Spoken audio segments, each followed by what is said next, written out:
সময়ত নামে মহাকতি কৰন্ত যিটো ঋষি একমতি কবুলি ঋষি শুনি বচন শুনি বকিছে বুলি ৰাজা ৰবিৰ নন্দন দোষণ দিবাই আমাক ৰবি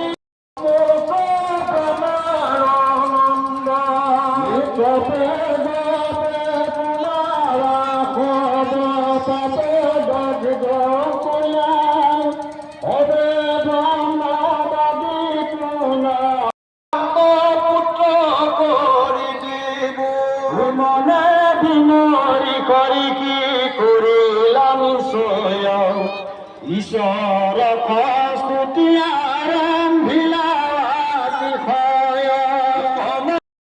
খুশি উড়ে ভইল হস্তিয়ে হস্তিনী সেনা হবে ভইল বিপর্যয় দেখি মহাবিস্ময়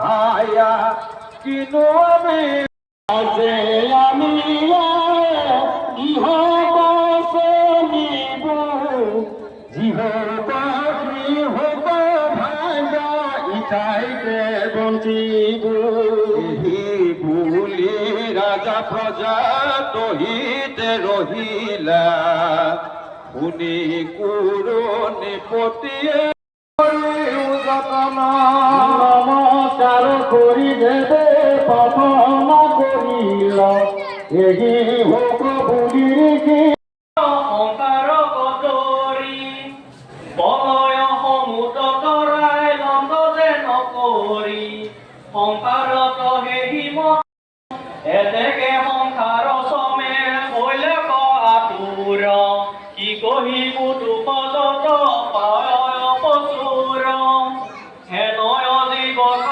নিশ্চয় গুৰুৰূপে অসংশ্লোক দুদন্ত বিনয় সমসে জুনিত ভঙিল প্ৰদন্ত চিন্তি ধৈৰ্য ৰাজা সদন ভয়ন মুকুতিৰ অৰ্থে পাছে কৰিয়া প্ৰাৰ্থনা প্ৰেমে গদ গদ বাণী বুলিলা দেহৰ আগত সেহি মতে দেখিলম সত্যৱতৰায় কহিলুনি প্ৰতিম হেন তুমি গুৰু পূজা পৰম ঈশ্বৰ অহংকাৰ বিভেদ কৰা হৃদয়ৰ কৰিও বৈৰাগ্য বিনে নাহিকে মুকুতি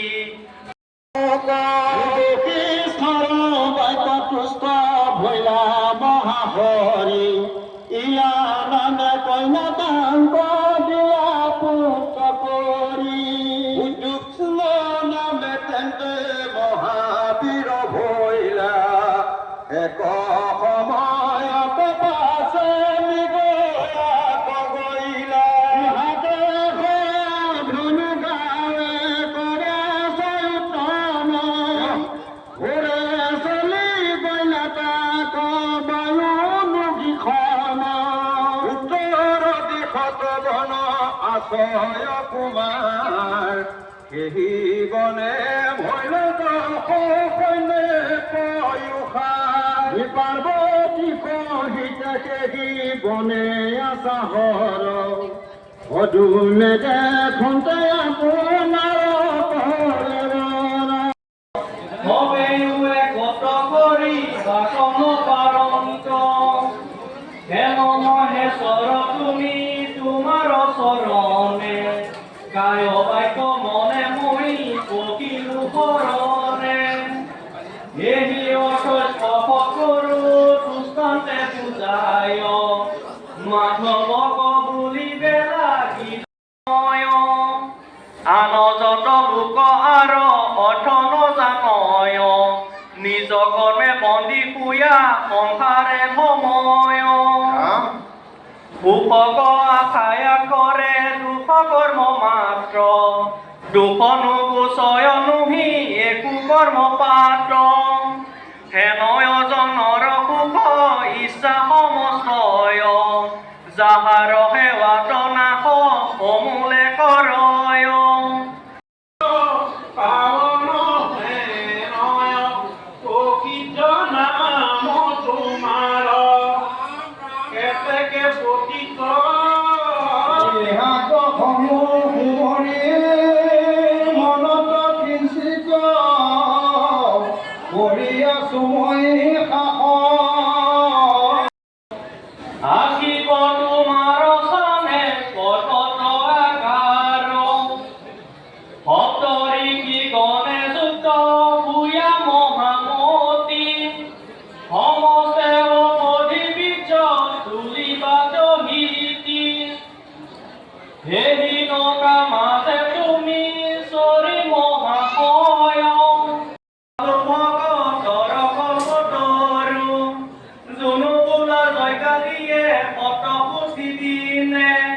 অহংকাৰ বান্ধি কহে কুচিৰে আপুনি ইহাৰ উত্তৰ শুনি উগতে নময় তজু পদ সেৱা দেখে পত্ৰ সুধি হয়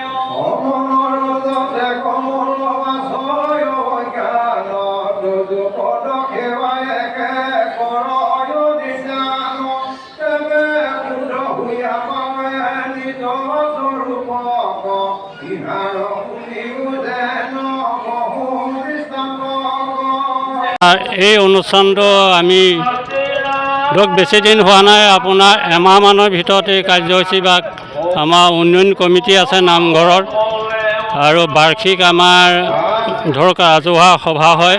সেই সভাত আপোনাৰ উন্নয়ন কমিটি সম্পাদকে অৱগত কৰিলে যে এইবাৰ অখণ্ড ভাগৱত 7দিনীয়া কাৰ্যসূচী আমি আয়োজিত কৰোঁ অলপ বহলভাৱেৰে।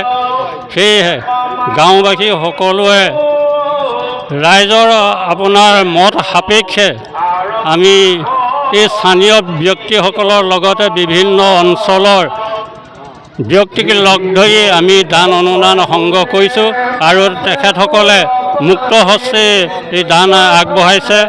আজি যিটো কাৰ্যসূচী আপোনাৰ ৰূপায়ণ হৈ আছে, আপোনাৰ দিন ৰাতে একেৰাহে চলি আছে আৰু চলি থাকিব 7 দিনলৈকে।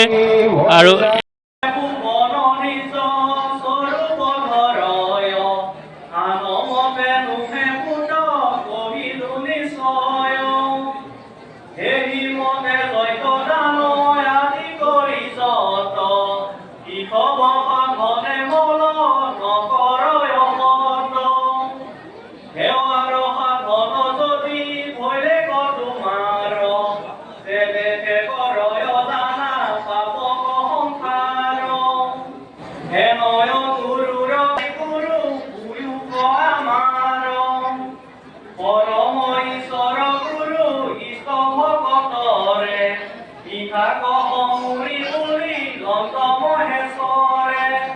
যে আপোনাৰ সব আজি সুদূৰে ৰাতিখন আহি আমাৰ মাজত উপস্থিত হৈছেহি। আমি প্ৰায় আপোনাৰ এতিয়া এই 7 দিনীয়া আমি আগতে পাতিছোঁ, আপোনাৰ 3 দিনীয়া 4 দিনীয়া এনেকৈ পাতি গৈছোঁ। আমি এই 7 দিনীয়া 7 ৰাতি এই অনুষ্ঠানভাগ আমি প্ৰায় আপোনাৰ এতিয়া আমি 14-15 বছৰ মূৰতে পাতিছোঁ। ইয়াৰ আগত আমাৰ আপোনাৰ 3 বছৰ মূৰত 4 বছৰ মূৰত আমি 3 দিনীয়া 4 দিনীয়া এনেকৈ কাৰ্যসূচী আমি পাতি গৈছোঁ। এইটো আমাৰ এতিয়া আপোনাৰ 14-15 বছৰ মূৰত হৈছে। আমাৰ এইটো আপোনাৰ উজনিখঙীয়া চাওদাং গাঁও। হয়। আমি পৰৱৰ্তী কাৰ্যসূচী আমি ভাবিছোঁ আমাৰ নামঘৰৰ আমাৰ যিটো শতবাৰ্ষিকী অনুষ্ঠান আহি আছে, আমি ভাবিছোঁ প্ৰভুৱে যদি এইদৰে আমাক কৃপা কৰে, এইবাৰ আমাক যেনেকৈ কৃপা কৰিছে ঠিক তেনেকৈ ধৰণে যদি আমাক প্ৰভুৱে কৃপা কৰে, আমি সেই আমাৰ যিটো নামঘৰৰ শতবাৰ্ষিকী অনুষ্ঠান আহি আছে, আমি সেই ভাগ পাৰিলে ইয়াতকৈ অকণমান বেছি উজ্জ্বলতাৰে পাতিবলৈ আমি মনস্থ কৰি আছোঁ। আমাৰ নিশালৈ আমাৰ এনেকৈ আপোনাৰ হবে এতিয়া দেখিছে আমাৰ এতিয়া ভোজনৰ ব্যৱস্থা, বৰপ্ৰসাদৰ ব্যৱস্থা কৰা হৈছে। এইদৰে আমাৰ ভকতসকল আহি থাকিব, গৈ থাকিব আৰু এনেধৰণে চলি থাকিব। আপোনালোক দেখিছোঁ বিশাল ৰান্ধনি ঘৰ। হয়। ডেইলি কিমান কিমান চাউল আপোনালোকে আমাৰ 60-65 এনেকৈ গৈ আছে। কিমান মানুহ সমাগম হৈছে ডেইলি? আমাৰ 500-600 এনেকুৱা হৈ আছে। ডেইলি তাৰমানে 60 পৰা 50ৰ ভিতৰত গৈ আছে। আৰু বৰ্তমান এতিয়া মানে কি আমাৰ এতিয়া আপোনাৰ দিনক দিনে অলপ ভকত বাঢ়িছে, ভকতসকল আহিছে। তাৰ কাৰণে আমি সকলো আমাৰ অসমবাসী বা আমাৰ যোৰহাট জিলাৰ বা আমাৰ ওচৰ চুবুৰীয়া অঞ্চলৰ আমি সকলোৰে সহায় সহযোগিতাও পাইছোঁ। আৰু তেখেতসকলক আহিবলৈ আমি আপোনাসৱৰ চেনেলৰ মাধ্যমৰ পৰা আমি অনুৰোধ জনাইছোঁ। এতিয়া বৰ্তমান এতিয়ালৈকে আমাৰ ইয়াত যিসকল ভকত আহি উপস্থিত হোৱা নাই তেখেতসকললৈও আমি সেৱা আগবঢ়াইছোঁ, তেখেতসকলো আহক। আৰু আজি আমাৰ 4 দিন হৈছে আৰু আমাৰ ধৰক 3 দিন বাকী আছে। মানে অহা শনিবাৰলৈকে আমাৰ অহা শনিবাৰলৈকে হ'ব। কিবা কাৰ্যসূচী শনিবাৰৰ নিশা আমি একলব্য গুৰু দক্ষিণা আমি গুৰুজনা আৰ্শী এখনি শিশু ভাওনা আমি ৰাখিছোঁ। তাত আপোনাৰ আমাৰ 6 বছৰীয়াৰ পৰা আমাৰ 12-13 বছৰ বয়সলৈকে ল'ৰা আছে, ল'ৰা ছোৱালী গাঁৱৰে গাঁৱৰে হয়।